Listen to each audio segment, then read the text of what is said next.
Slower. My eyes and smiles on horse. Journey's taken you last, brother. Hail, Percy. You must know I've embarked on a quest of two wonders.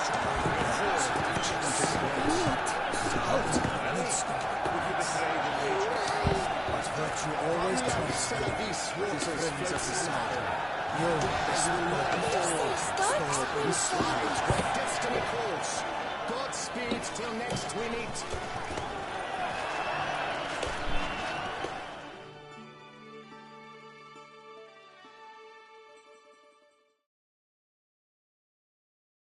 Need to speak to me.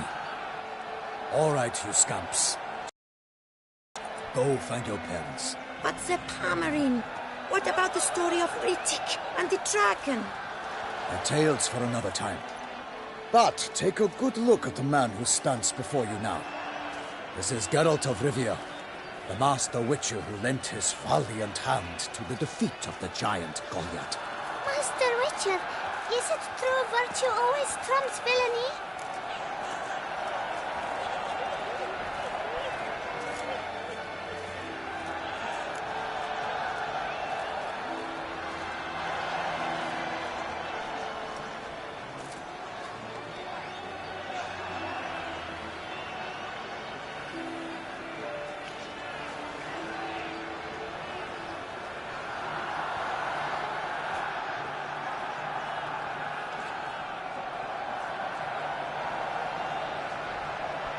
Not always. Could go either way. Sometimes virtue wins, sometimes villainy gets the upper hand. Still worth being good. But why? If it doesn't mean you'll win. Palmerin's story. Think back. A decent man attracts other good folk, makes friends he can count on. A rogue? Well, he can only count on other rogues. And who would you rather have for a friend? A man of virtue? I must agree. Now, that will do for questions. Go find your parents.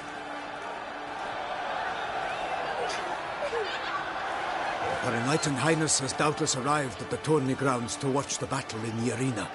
If we hurry, we'll be in time to speak with her before the spectacle begins. Lead the way.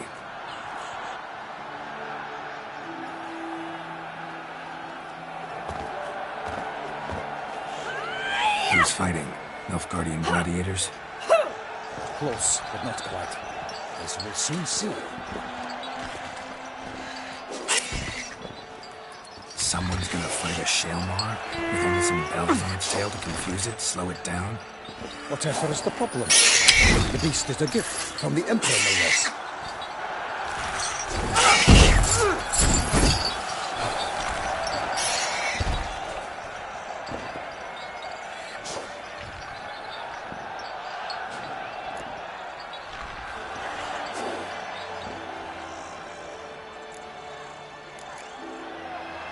This is dangerous. Bells on its tail aren't enough. I saw a spectacle of the sort at the arena in Noldred. There, a knight defeated Shaelmar with bells on its tail. Might have gotten lucky. Shaelmar might have been lame. Who knows? Only a witcher has a real chance against a healthy Shaelmar. And that's not even every witcher. Besides which, releasing a monster that dangerous in front of a crowd? Plain irresponsible.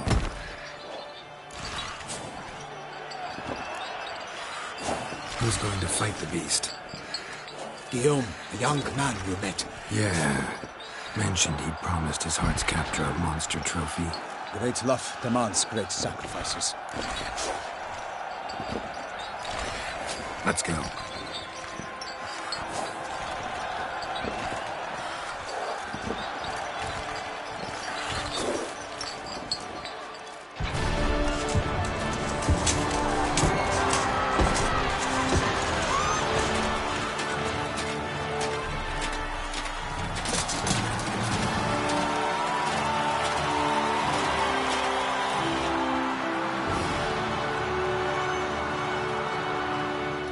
I dedicate my imminent victory to fair Lady Vivian.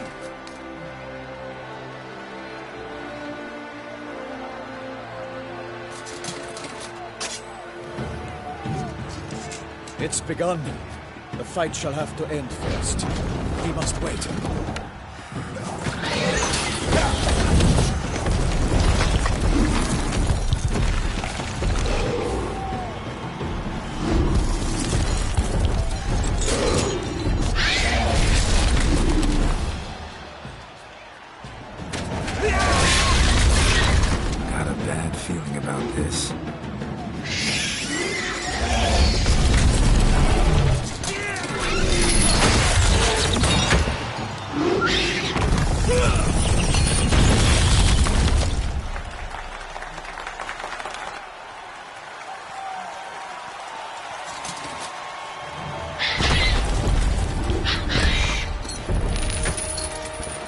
Damn it.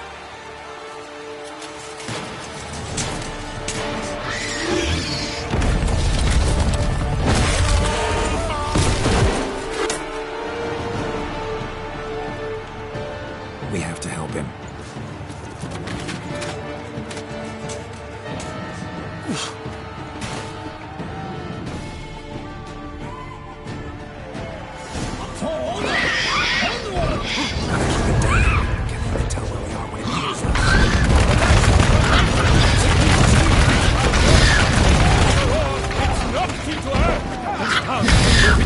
In one mighty power to give fight to the beast!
fate of the beast has been weighed by the gods. Soon you'll triumph against your army.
witch's life was snuffed. All our hopes, alas, had turned to dust. From the ocean and set fire to the wood. But now this struggle has come to an end. Was all in the huntsman's that it was, then naught shall have come of fair begun.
Gotta keep it down.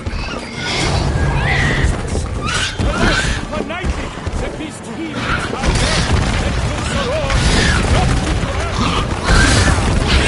In one mighty bound, it fights to the beast, its plans confound. Out, brief flame, and thus the witch's life was snuffed. All our hopes, alas, had turned to dust.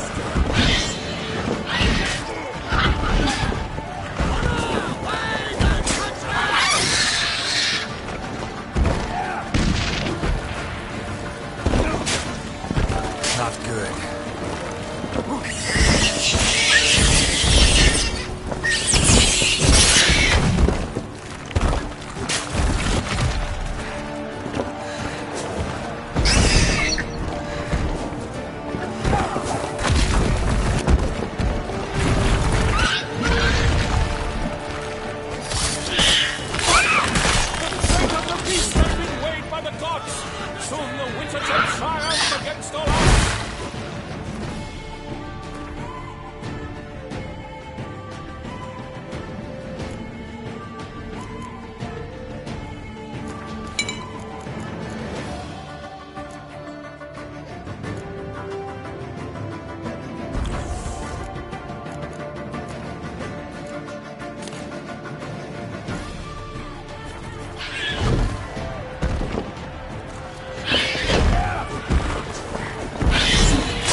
Gotta keep it down.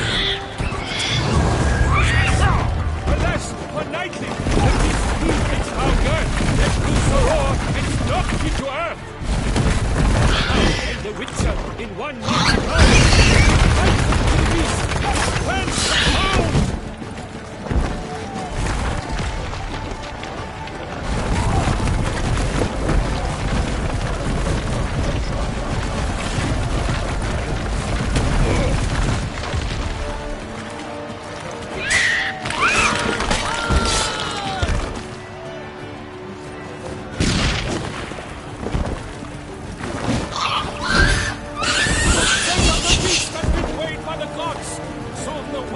Triumph against all odds!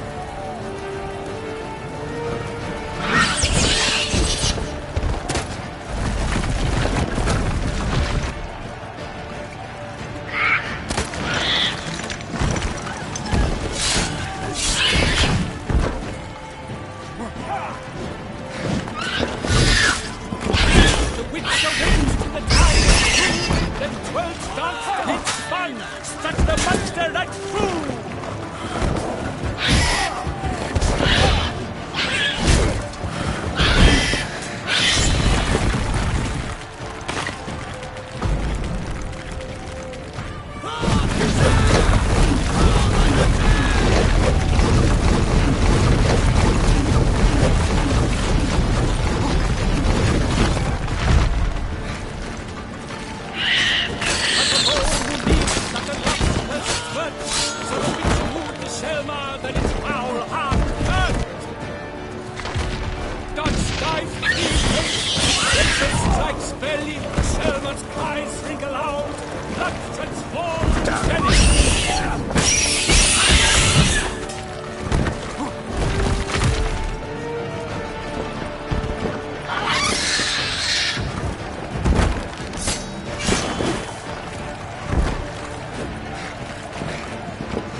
The Shelma lies defeated by Geralt of Rivia, master of the witchering trade.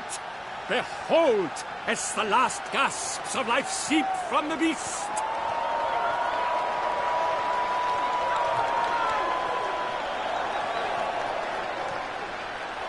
Master Geralt, do what you must.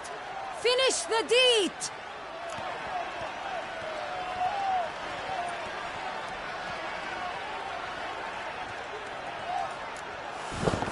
It's suffered enough.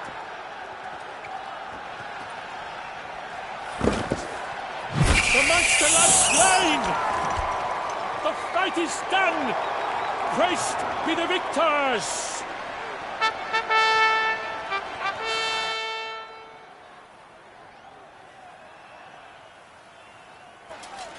Forgive me. I am not as nimble as in my younger years. You fought bravely. Thanks for your help.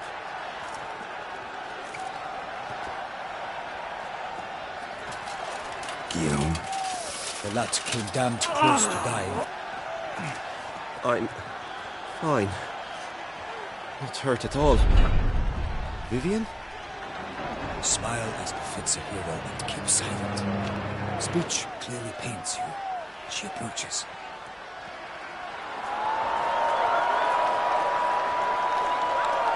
Geralt. We must talk. Vivian. You shall talk later, in the medic's tent. Geralt, magnificent, breathtaking. Your Grace. We knew that to summon you was a brilliant idea. We are delighted, ravished to have struck upon it. And I'm truly, honored. See to our young hero. Hop, hop. For we must make off with Geralt. We should talk. We had been long awaiting your arrival. Had nearly lost hope. Then suddenly, that entrance, so spectacular.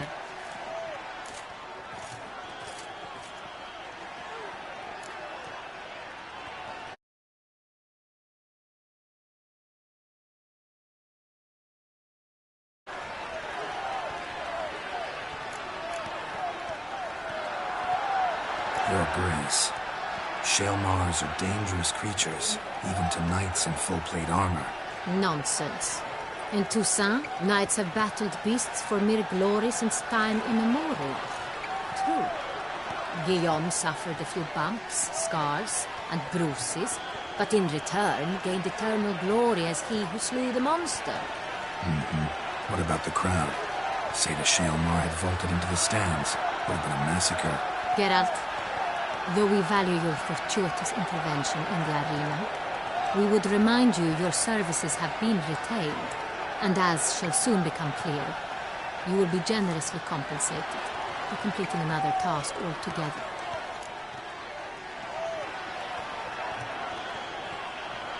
Your Grace, my contract. I'd like to discuss it. Naturally, but not here. We shall need Damien. He led the investigation pending your arrival. But wherever could he be? Come, we must find him.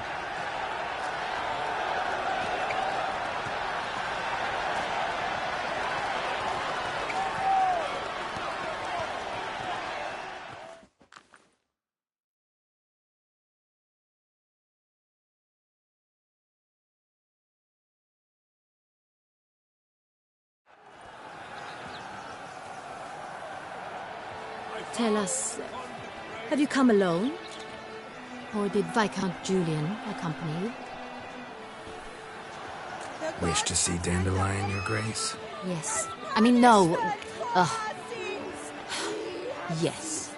But solely to tell him we regret. Yes, deeply regret rescinding the death sentence we so justly handed down upon him. If we could turn back time, we would make certain he sat in a tower till he rotted. No, we would ensure he was broken on the wheel, then drawn, hanged, and quartered.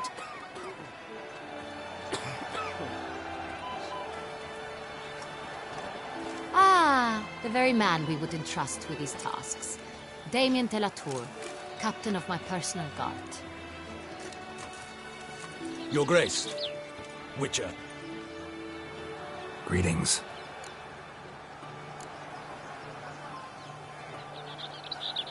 Sorry to have to tell you, but the guardsmen handling the last victim's body... I know already. The creature in the cellar of Corvo Bianco. Was it the beast? No. A bruxa, a kind of vampire. Not the beast, but tied to it in some way. You know this how? Through careful analysis of the evidence, both on the riverbank and at Corvo Bianco. Do you mean to insinuate the investigation thus far has been sloppy? Geralt insinuates nothing of the sort. We must listen to him attentively.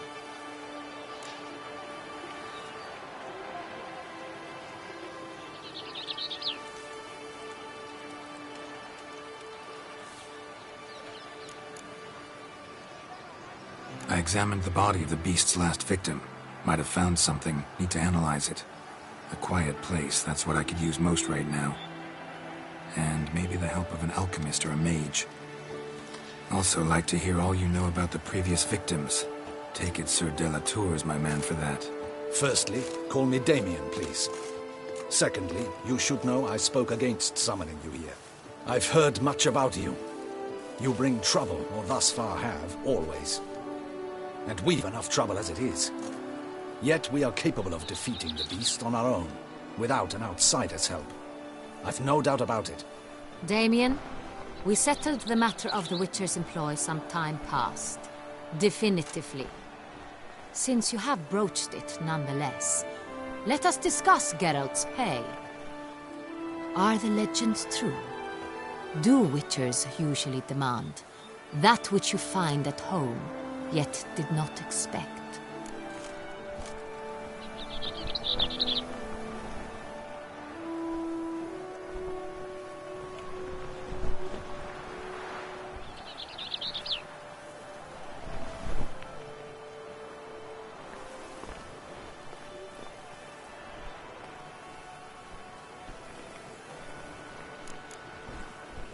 Not quite, Your Grace. Law of surprise, it's something we invoke at times, but rarely. Usually we just take gold. Disappointing. This law sounds rather romantic. On the other hand, on returning to the palace, we would likely find impatient petitioners or a set of sample fabrics for a new dress. Poor rewards, both. I fear you'd not have much use for any of the surprises we are likely to come upon. Thus, we've decided you shall receive the deed to a vineyard, Corvo Bianco, and a sum of coin. You will doubtless consider this adequate. Title to the vineyard shall be given to you at once. Surely you'll need lodgings while you hunt. The coin, however, will be yours only once you have slain the beast. Lovely, generous gesture, Your Grace. But Corvo Bianco, isn't it the Duchy's temporary morgue? Is it now? The Chancellery's bungled things again, we fear. Not to be left unsupervised for one instant. Yet, in its mood, a morgue should present minimal problems to a Witcher. What's more, nothing enhances a wine's reputation. Legend. Thank you, Your Grace. I accept the contract, of course. But as I said before, I'll need some information.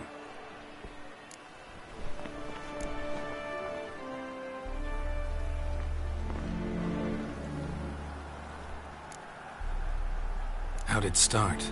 Who was the first victim? Crespi was the first to die.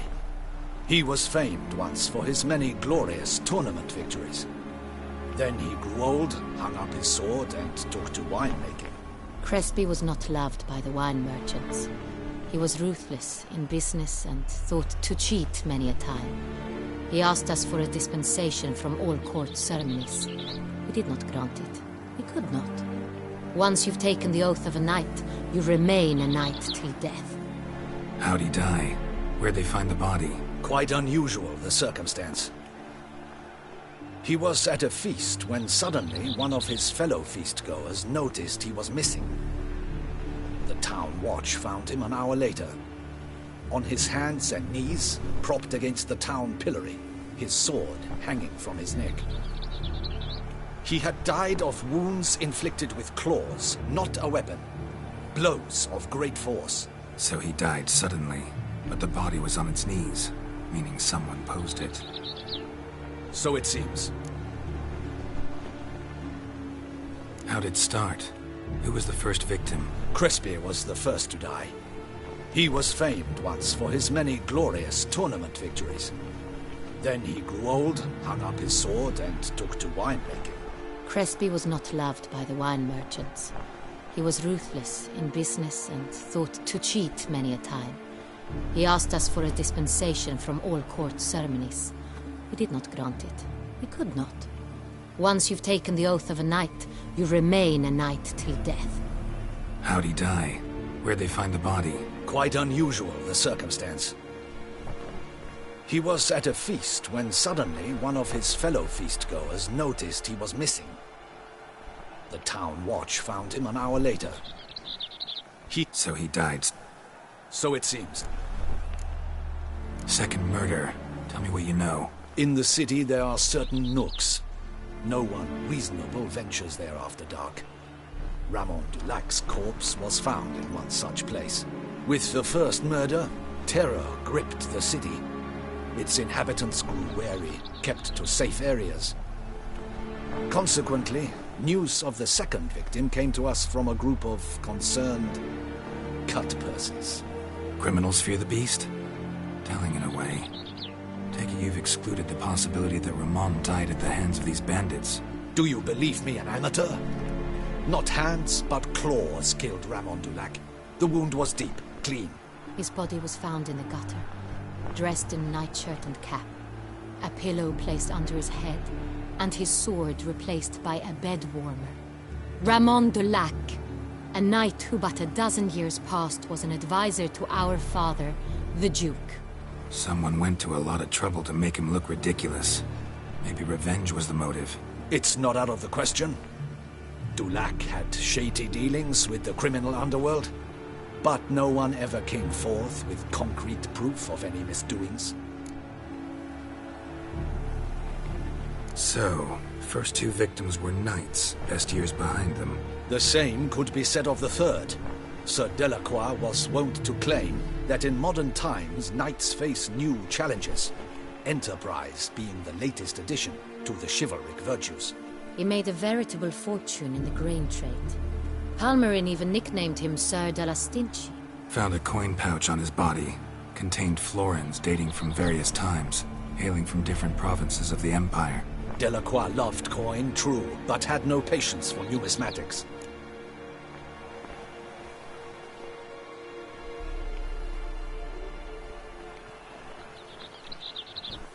Lots of similarities between the victims. All the bodies were found in strange places under extraordinary circumstances.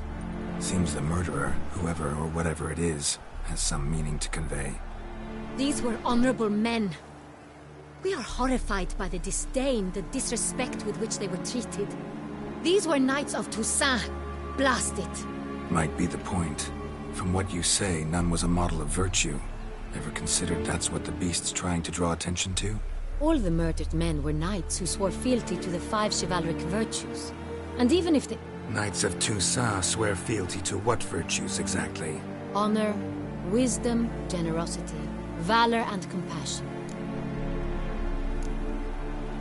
5 virtues.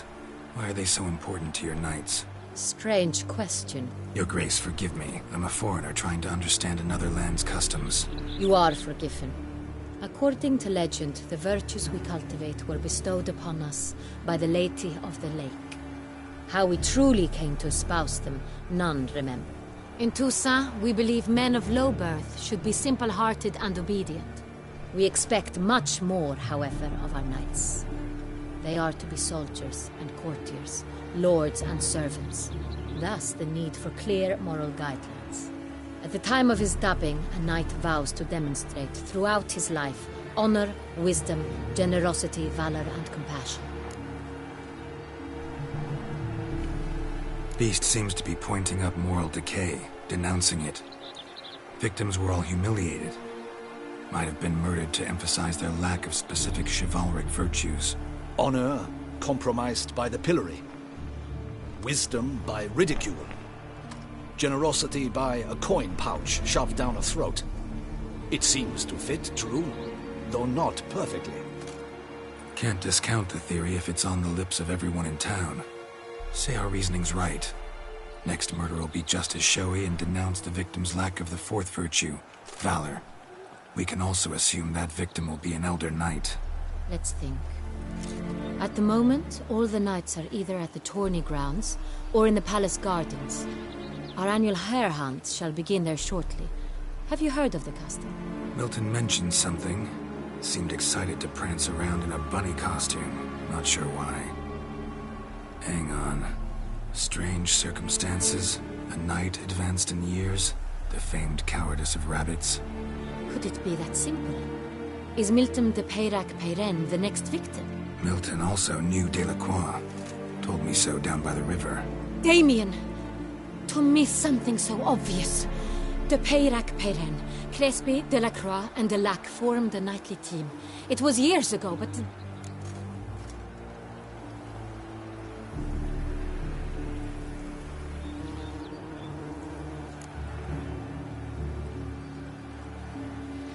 They were a team? They were close friends, tightly knit, and as such earned the trust of our father, the Duke. We often witnessed him turn to them with delicate matters. Later, their paths diverged. Unlikely to be a coincidence. Beast must know it too. It's a lead, I'm sure. Your Grace, we need to find Milton, immediately. Rather problematic. You see, the garden entertainments are due to start, and he's disguised as the hare, hiding somewhere, waiting for some tipsy courtiers to find him. The hare's hiding place is a carefully guarded secret. We must call off the game, at once. First and foremost, we must remain calm. Damien, order the garden searched immediately, but discreetly.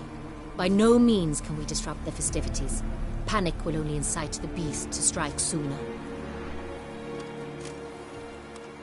And you, Witcher, follow me. My gardens, my night, I shall take the fall.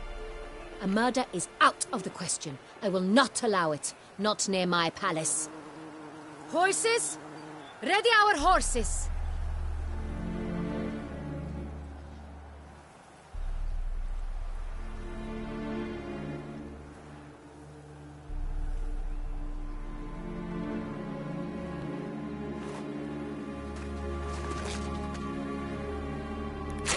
Your Grace!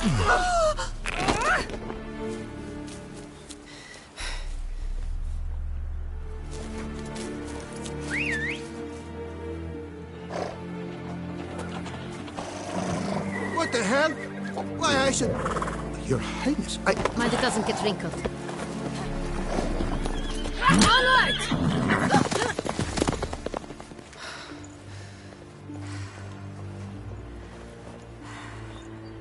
Hey!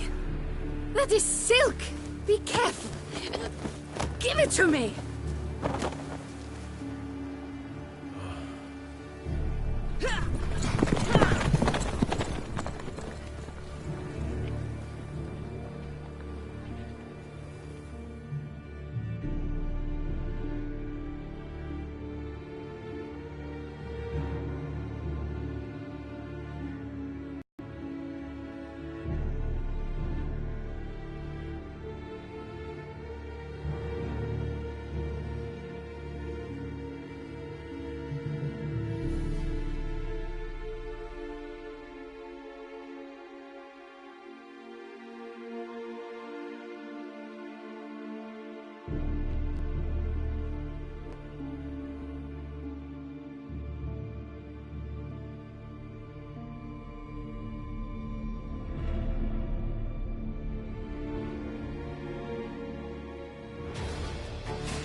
Your Grace seems right at home in the saddle. Like the wind!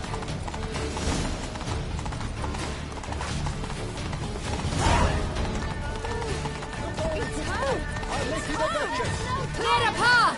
Clear the way, I said! Is this part of the game?